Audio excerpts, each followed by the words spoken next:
Arlene, hi. It's so fun to be in your living room today. It's good to have you here. And I'm just going to jump off the bat and tell you, I hear again and again, parents are telling me technology is the #1 reason why they think it is harder to be a parent today than ever before. Do you agree with that? I do agree with that because it is new and it is a tsunami. It's not like just this little thing we can have control over. It's like, oh, look, I gave my child an iPad and they turned into a monster. Or, oh, look, I let them play this video game. What have I done? So it is a huge thing. It's what kids are asking for, right? So all day long, they might be asking, Mom, Mom, Mom, I want this, I want this. And then you're tired and it seems like an amazing solution.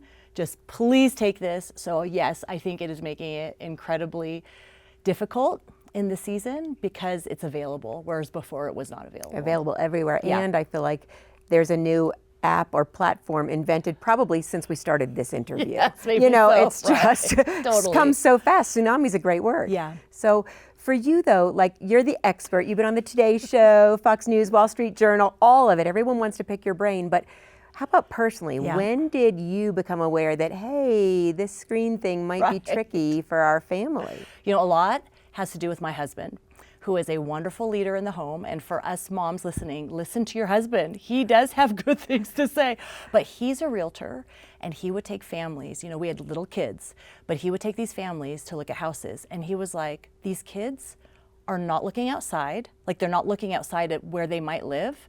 They're going to a house and they're sitting on the couch playing games. They're not like running upstairs and saying, this is gonna be my room, this is gonna be my room. And he was completely turned off. Yeah. Like that is wrong, like something is wrong. So he came home and was like, that is not gonna be our family. And I very much didn't want it either. So we were on the same page, like we don't want this. So from the very beginning, it's been like the old DVD player, you know, and I'm a lot older, but if I gave advice to mom, I'd say buy one at the thrift store because there's a beginning and there's an ending. So we were very purposeful, like throughout, like, hey, we're not gonna do this. Talk about the progression, like as they grew up. And I know it doesn't work this way for every family. We all kind of approach it differently, but what worked for you as they grew and you kind of let that little leash out a little bit? Yeah, so we're boy, girl, girl. Our son now we have 2 college age and a high schooler. And when they're little, we would kind of observe, like just say things like, oh, look, we're all at this restaurant. Look at that family over there. Look, they're like looking at the things, but we're talking. So we're just kind of observing. So they, from a young age, were kind of seeing if your kids like see, like, oh, we play, we read, we play with Play-Doh, we play with Legos, we run around, like we do stuff. Then they have a bar that they're like, oh, I don't get, like, why was everyone just sitting there with this device? So they bought in pretty early. So our idea hasn't been like, oh, we're just gonna withhold this and give you a miserable life. It's been like, let's have a real childhood. And then they can, as they got older, it wasn't a struggle. Like junior high, high school, they weren't the kids that were like, now will you let us? Now will you let us? Because they knew my husband, as we have referred to, there's no way he was gonna give it to them.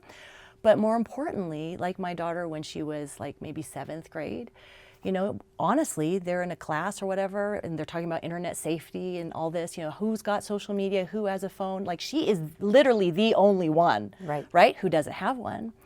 But she said, Mom, a girl came up to me and she said, you're so lucky. And my daughter was like, what? And she's like, you're so lucky. You're not like addicted to this thing. And it really showed my daughter at a young age, you know, as a 7th grader, like, you know what, this kind of narrow way is really life-giving. So they have honestly bought in very early, and it has been easy. Because people say it's so hard, right? Because they're gonna fight you. Right. But if they learn like healthy habits, they will want them But you know, themselves. speak to the mom who may be watching, and maybe that's you, Mom. I just, you know, they're hearing what you're saying. They're going, that's what I want for my kids. But I've got the 12-year-old, the 14-year-old, and they are way farther down with the tsunami than I ever wanted. Like, where's the hope for that, Mom? Yes, that it is never too late. Never too late. As long as that child is in your home, right? You are feeding that child, you are sheltering that child until that child is 18 and gone out of the house. And it starts, you know, I've written this book, Screen Kids with Gary Chapman, and we talk about, it starts with an apology, not like a, hey, child of mine, why are you on this so much? Why can't you get off it? Don't you know you have to do this? Like a kid is not gonna respond well to that. But it starts with like, hey, you know what? I've been listening to Mom Life. You know, I've been listening to Mom Life, And I realize I gave you this phone too early, or I gave you this video game that is not good, doesn't seem very healthy for you. I let you have social media because you begged me, but I see like you're more sad now, and I'm sorry. Like I made that choice. But just like a coach, when they get new information, they're like, we're gonna run a different play. Like this play is not working. So as a parent, like as a mom, don't feel like, oh my goodness, I've messed up. No, I'm gonna say different play. Child of mine, I'm sorry. We're gonna start collecting your phone at night so that you can start getting a good night's sleep. Or we're gonna take the weekends off until you kind of get into activities again and get more healthy, or whatever it is. But look for that small win. I think when a mom hears something like this and then just goes super crazy and then it doesn't work, and then we give up. But start with a win like, hey, we're gonna have screen-free meals now, or I'm gonna collect the phone at night, or it's been really problematic, so I'm gonna say to my child, hey, let's do an experiment. Let's not do social media for 2 weeks, and I'll do it too. And let's talk about let's learn recipes instead. Like let's bake chocolate chip cookies, and let's go out and do so what things you're saying together. Is don't replace just it with take something. it away, but replace it with something else, and model that and jump in it. I love that. Do it with them. I'll do it with you, because I do think that's a big thing. They see us and what we're doing. And a lot of times we don't want to do this because it involves sacrifice on our part. We're like, I'll be quiet about your stuff if you're quiet about my stuff. So a lot of it is, as a mom, if you're like, I don't like where this is going, that have the hope that you can change it, and then be willing to make some changes yourself. But in the long run, these changes will be very worth it. Well, I don't want anybody to over panic, thinking, oh no, my child has this phone. Like, how do we know what's normal technology use? And I'm sure it varies between ages and between families. But when can we say, okay, this is a problem, this is like an addiction? So an average kid, they're spending 6 to 9 hours on what I call digital candy. So there's digital vegetables, that's the calculus, they're not gonna get addicted to it. But then there's the candy, and that's what they're doing. You're not saying, oh, child of mine, what are you doing? I'm learning Deuteronomy 6. That's not what they're doing. So look at the content of what are they using it for, and then the time frame. And just remember, at night, nothing good happens at night. When they're alone in their room and it's dark, nothing good is going to happen there. The average kid, age 13, they have seen pornography, some as young as 7. This is going to bode really terribly for them, because then in high school, they say, I think it's 85% of boys and 52% of girls in high school will look at pornography. And then as they become young adults, this is age 18 to 35, the survey says that 98% of boys have viewed pornography in the last 6 months, and 50% of girls, it's not good. It's not good. So so as we're realizing, oh wait, I need to set limits, because if they have a phone with them at night, right, and you're asleep in your room, what's gonna happen? So that's definitely a boundary. Let's get that phone out of the bedroom at night. And then let's look at the usage. The National Institute of Health, they're following 10,000 kids over 10 years, and they're finding that kids are healthy if, imagine this, they sleep 8 hours a night or more, they play outside, they do some kind of activity, it could be inside, but a sport, some kind of physical activity for 1 hour a day, and 2 hours or less on their screens for fun. Okay, but I'm hearing you, and I'm listening to what you're saying. I'm thinking, that could also work for us. How do we know when technology use, when our phone use is a problem for us? And I think if you dare to ask the question to your spouse, to your kids, hey, do you ever feel like mom's on the phone? Am I on the phone too much? I can't ask that. Right? Be like, but I'm texting and it's really important and it's my friend, So ask your family, am I on it too much? And then think of the quality of the kind of conversations you're having. I like to think when was the last time you had fun with your spouse, fun with your kids that was screen-free? And if you're really struggling, I have no idea when that last time was, then okay, I'm spending way too much time on screens that I can't even think of when I had fun last. And then going back to that original thought of how do you know, for your kids, let's say they used to love playing a sport, or they love to draw, or they used to go outside, and hardly anyone does that now, but they went outside. If you see your child that used to do these things, they stop. They're moody, they don't feel like, I don't want to go out. I don't want to go see grandma. I don't want to go to ice cream. I don't want to go to church. I don't want to go out and play, like all these things that you have to, their academics maybe go down. They don't shower as much, Right. all or those things. imagining social development as well with their peer relationships that could suffer. Yeah, that it's like, who do you know face to face? And how are you spending time with them? So all of those things you can be watching for that. How is that doing? Okay, so how can we take back our families? You Yes. talk about something called A+ skills. What's A+ Yes. skills? So the A+ skills are affection. Does your child know how to give and receive love? Appreciation. Are they grateful? Or are they entitled? Like, oh, I want the right. Apology. They know how to apologize, to own for their own mistakes. Attention. They can pay attention. And then anger management. When they get angry, do they know how to manage it? And you can see how, if they can do these A+ skills, they'll do so well as an adult. But think of it, the screens fight all of this. Affection. How much quality time are you spending anymore? If that's your love language, that's screen time now. Yeah. Appreciation. The screen teaches you, I want what I want right now. I don't have to wait for anything. I will be entertained and amused 24/7. And if I don't like it, I'm not doing it. Yeah. So, wow, that's a really fun person to live with, right? So right. And the algorithms are giving you more of what they think you love. So that's attention. They can't pay attention. If it doesn't like blow up, change colors, give you a reward, shine.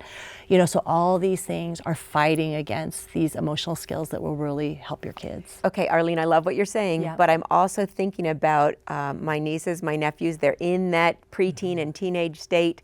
And technology and access to your friends with your phone, being able to be part of that chat, it's really important. What do you say when the kids are pushing back to the parents? Right. Like, you're the meanest mom that you're not letting me have this, and now I'm being left out. And and we feel like this is the first time we've been here, but this is the same thing of our moms who, when we said, everybody else is going to this party, why won't you let me go? Or everybody else is whatever it is, fill in the blank. They're allowed to see this movie. They're allowed to dress this way. They're allowed to date. Why aren't we allowed to do those things? It is the same kind of thing. So for you, as much as you can, I'm sorry, sweetheart. Like, let's say you've made the decision, like, I'm sorry, you're not having a phone or you're not on social media. So yes, you are going to be left out of this. The flip side of what gives us strength as a parent is that momentary ouch of I'm being left out of that. Well, they're also being left out of, right? Like, they did a Wall Street Journal, they were a 13-year-old on TikTok, and they got 569 videos of drug use, pornography, anorexia. So yes, your child is being left out of things, and that is hurtful for them. But they're also being left out of a lot of hurt that they do not know about. And your kid isn't going to always love this, but you just have to think long term, this short pain of being left out is worth it. And for your child, like, anytime you can see when you can say a yes, like, oh, let's bend over backwards to have people over so you can have fun, or let's take you guys places, or I'll go to the pool with you, or whatever it is. Like, try to make fun things so that they do see their friends. But understand that if your child has a friend that's like, well, I don't want to be your friend because you're not on social media, that's not the friend you want your child to have. That's not the kind of friend that's going to be a healthy friend for your child. Friends, I want to tell you about another resource from Focus on the Family made especially for parents, Age and Stage. This program provides all the resources you need, tips, tools, articles, blogs. It takes your children from when they're born all the way through adulthood, and all from a biblical perspective. You'll find the link in the description below. Now, back to the show. For me, the biggest technology challenge that I faced as a mom was whether or not to let my preteen kids watch a PG-13 movie. Right. And honestly, thanks to Plugged In, Focus on the Family has that resource plugged in that we can use. And Mama, if you don't know about Plugged In, check that out. That is a beautiful resource, because that would help me. I could look stuff up. But I mean, I wrestled too with the fact that our standards didn't always match our friends and neighbors, and I did not want to come across as holier than thou or judgy, or this is what our kids can do. Yeah, totally. How do you navigate that? Like, how do you help your kids stay safe, make good choices without coming across as that Christian parent? I love this. Don't talk about other people disparagingly. So like, if you're talking, oh, well, that family, they're always gaming, or that family, right? No. So you talk more about the positives of like what your family does, how your family does it, but don't speak disparagingly of other families. And in fact, if it does come up, you speak with compassion. You speak with, honesty and just like more questions. Like if they're older, well, what do you think about how much they watch or what they're allowed to do, et cetera. So speak really well so that if the person that you have a different standard with walked in the room, you wouldn't be embarrassed, right? So talk that way and that's really for everything, that you talk in that kind of way. And then let's say a play date is going to happen and you're worried, like, what are they going to do at their house? Throw yourself under the bus, not the other mom. So throw yourself, be like, I am that overprotective, crazy mom, and I'm so sorry, and I'm just curious, are you guys going to be watching a movie tonight? Do you know what that movie will be? I know, I am so difficult. Right? So just put it on you. You make that sound so easy, right? But yes, that's a great way. But say it, and if you feel like nervous about it, like practice that in the mirror, like practice it with your husband, with your friend, just practice it to really, and that's your attitude is like, okay, I'm the one being difficult, and then if it most likely you will get then an honest response, and then you can decide, do I want my child to be part of that or not? And then if you see it's consistent, like, oh, my child is going over there a lot, and they're either watching things I don't think they should be seeing, because you can't unsee things. Yes. So they're watching things, they're playing games that are maybe at a different level that you don't want your kids to play at, then you really can be, as the mom to the other mom, in a non-snotty way. Like, I'm so sorry, please don't take me as being judgy. I'm not trying to be judgy. And in fact, maybe I'm way too protective. So you're probably gonna think I'm crazy, but I just think the game is too mature for my child. So I'm just gonna have to put a pause on it, and for now, but I just, please know I like you, I like your son, or your daughter, but it's just not working well for my child. And have those honest conversations, because your allegiance first is to your child, right? And protecting that child, not protecting your reputation or trying to be the most popular mom on the block, like that's first. But then we're trying to make friends. You're not trying to be all weird with other people. So throw yourself under, you are the super strict mom. But be really happy and smile and be nice and bring cookies. I'm the super strict mom. I'm the super strict mom, and here's some be cookies. friends with me. So, try to reach that other person as much as you can. Yeah, no, you do that so winsomely. Thank you for that. So I'm imagining you did trot out that line more than once. Yes. And now your children are adults. Yes. Would they look back and say, Mom, or would they look back and say, we missed out? They would say they haven't missed it because they felt like I gained so much more things. They knew all growing up, we are different and we like it. Yeah. They would say to you today, we are glad the way we did it. In fact, because we live in such a culture, our first child got a phone the summer before going to college. Wow. For our second child, we said, your senior year, if you want to have a phone, we can talk about it. And she said, I'd like to do it in May of my senior year. And we were like, great. And that's what she did. And honestly, May of her senior year, she got it. And she was like, I love this. So you didn't feel like she has to have one to be safe for driving or any of that? No. So and just remember, we never had these things. That's true. We never had these things. And we will have a plan B. And our kids, like in high school, they had a Google Voice number, which is a free number, and they could check it on their school-issued laptop or on any, computer at home. So they just didn't have a personal phone, but they could use the iMac at home. They had a number that they could group text people. If they wanted to look at social media, they'd look at my Instagram.